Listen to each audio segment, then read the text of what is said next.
Terungkap sosok calon mempelai pria di Surabaya yang kabur jelang pernikahan, hingga digantikan sepupu sang pengantin wanita.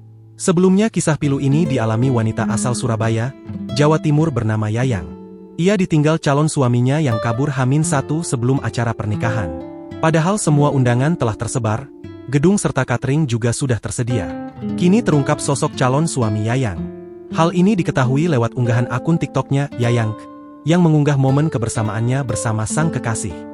Yayang pun mengaku sudah menjalin hubungan asmara dengan kekasihnya sejak 2019 lalu.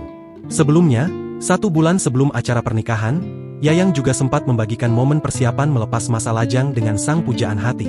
Dalam akun TikToknya, ia bahkan mengunggah fotonya bersama sang calon suami. Melengkapi postingannya itu, Yayang menuliskan doa terbaik untuk hubungannya. Yayang berharap ia dan sang kekasih bisa segera menikah. Yayang juga berdoa agar diberikan rezeki berlimpah dan anak-anak yang baik usai menikah. Bismillahirrohmanirrohim. Ya Allah, mudahkanlah seluruh jalan kita, berikanlah rezeki yang berlimpah setelah kita menikah. Semoga kita segera diberikan kepercayaan untuk melahirkan, mengasuh dan membesarkan buah hati kami ya Allah. Segerakanlah amin amin amin, ungkap Yayang.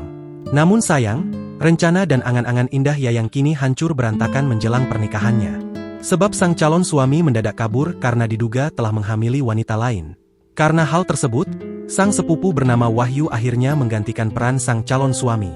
Wahyu pun mengungkapkan awalnya ia datang ke gedung pernikahan sepupunya itu untuk menjadi penerima tamu. Namun ia terpaksa mengenakan busana pengantin pria agar prosesi pernikahan sepupunya, Yayang bisa berjalan lancar. Melalui akun TikToknya, Wahyu pun memperlihatkan momen saat dirinya menggantikan mempelai pria di pernikahan Yayang.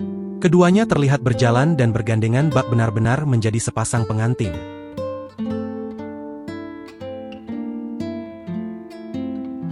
Download Tribun X sekarang, menghadirkan lokal menjadi Indonesia.